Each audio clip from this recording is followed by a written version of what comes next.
Most packing videos assume that you're going to a hotel where there's going to be a hairdryer on the wall, little bottles of shampoo and conditioner, and a housekeeper who refreshes your towels every day. I don't stay in hotels anymore. I home swap, which means I'm in somebody's actual house with a full washer and dryer, a kitchen, usually a closet full of things that I don't need to pack. And that changes everything about how I pack. I just got back from 12 days across Portugal and Spain, one carry-on, no checked bag at all. And I was never underdressed, never ran out of clean clothes, and never once wished that I had brought something else. Today, I'm going to show you my exact system, every piece that I pack, the luggage that I use, the one secret weapon that holds the whole thing together, and how home swap actually makes packing lighter and easier than you would ever have expected. So before I show you what I packed, I want to explain why home swap lets me pack so much lighter than a typical trip, because these are the things that I really don't need to pack. Number one, if it's a longer trip, I always check to make sure there's a washer and dryer, always. That means I can rewear everything, which means I pack maybe half the clothes, maybe a third of the clothes that I would otherwise need. Number two, I check on a full kitchen.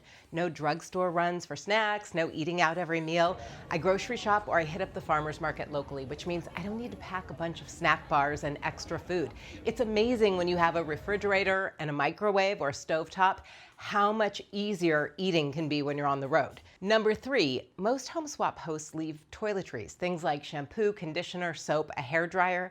I always check with my host before packing. Half the time my bathroom bag weighs almost nothing. So when I'm packing for a home swap trip, I'm not packing for 2 weeks. I'm basically packing for like 5 days. And then I'm doing laundry somewhere in between. And that is the mindset shift. So let's start with the bag itself, because that matters a lot more than people think. I use a carry-on that has an expandable zipper. See the zipper right here? That's basically my souvenir insurance. The bag fits in the overhead bin at its normal size. I can pick it up and carry it over my head. But if I happen to find the perfect ceramic dish in Lisbon or a linen shirt in Seville, or I get too many souvenirs for my kids, I can expand it and check it on the way back home if I need to. It's flexibility without committing to a checked bag from day one. And I swear by packing cubes.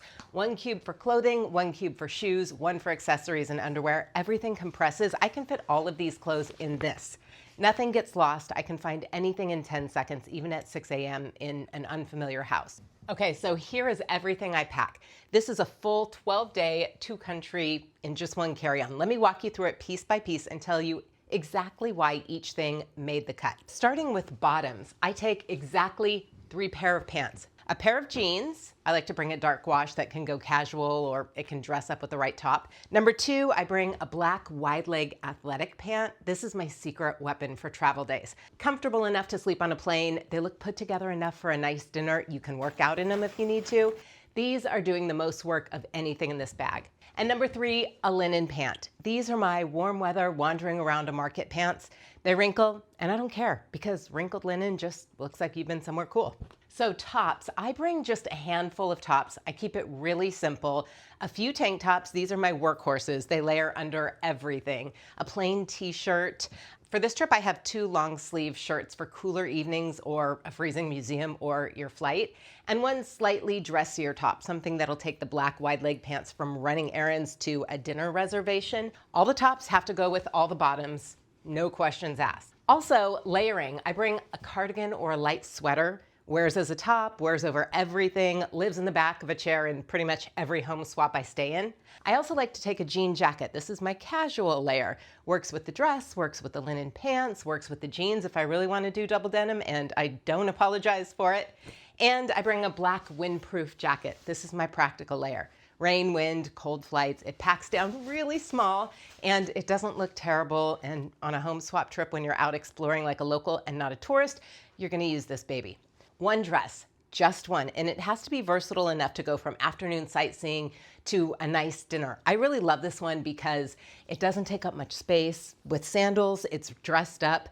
With sneakers, it's casual. It's cotton, so it folds up really small.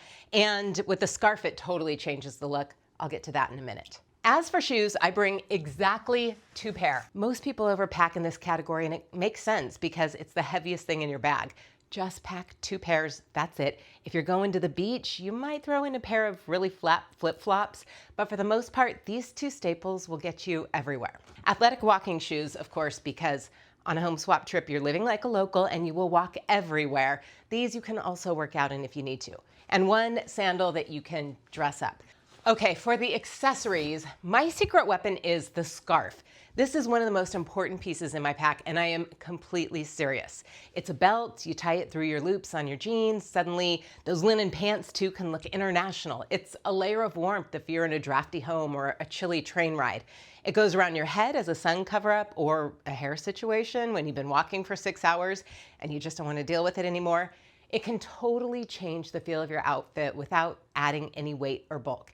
It'll dress up whatever you're wearing. 1 scarf, infinite outfits. You will not regret bringing this, and it takes up no space at all. A few more things that are worth mentioning really quickly. Underwear, I pack enough for 5 or 6 days, and I do laundry. That's it. PJs, 1 pair, because in a home swap, you're not sleeping in a hotel where you might want or have a bathrobe. A swimsuit only if I'm going to a beachy area. If I'm headed to Ireland, let's be honest, I'm probably not going to use it, so don't bother packing it. Bathroom bag, I always message my host ahead of time, like I said earlier, and I ask what's available. Most home swap hosts will leave shampoo, conditioner, and soap. And if they do, my bathroom bag is basically just skincare, makeup, toothbrush, toothpaste. That's a huge weight and space savings right there. A few other essentials in my mind, the sleep mask, because really it has saved me so many times when I was jet lagged. Also, I do bring a backpack as a personal item, but I throw in this crossbody bag because I don't want to walk with a backpack everywhere. If you're just going out to dinner, this can be a purse. If you're having a quick day trip over to the farmer's market, you can just use this. Also, I like to bring a host gift. My favorite host gift are these cute little towels. You can buy them on Amazon. This one says California. That's where I'm from. Love to bring it. Takes up no space at all. I bring a little ribbon to put around it, maybe a little thank you note, and you have your host gift taken care of. Now, another thing to keep in mind before you throw everything in your packing cubes, one of these outfits you're going to be wearing on the flight, right? So for me, it's always the comfy pants, and that saves you some room in your suitcase. I also like to do a couple layers, maybe a tank top and one of my long sleeve shirts. Then you can always tie it around your waist if you have to. And I love the denim jacket because it is kind of bulky, so that'll save you some space in your luggage, and it's cute with jeans and it can be warm. Of course, the scarf is a must-have. So see all this right here? You're not packing that. That gives you that much less in your suitcase. So that is the complete system. Everything I pack for 12 days across 2 countries, 1 carry-on, 1 little backpack, the home swap way. The honest truth is that home swap has made me a much better packer, and I have seriously escaped some situations when we've had delayed flights and I know we would have lost our luggage. When you know you have a washer and dryer, a real kitchen, and a host who's left some extras like a hairdryer, you stop packing out of anxiety and you start packing with a system. If you're curious about the home swap life and how I make this whole thing work, I have a full playlist linked right up here. Start with the pros and cons video. It'll give you the honest picture. And drop your packing questions in the comments below. Let me know if I've left out anything really important. I read all of them. And I will see you in the next video. Ciao for now.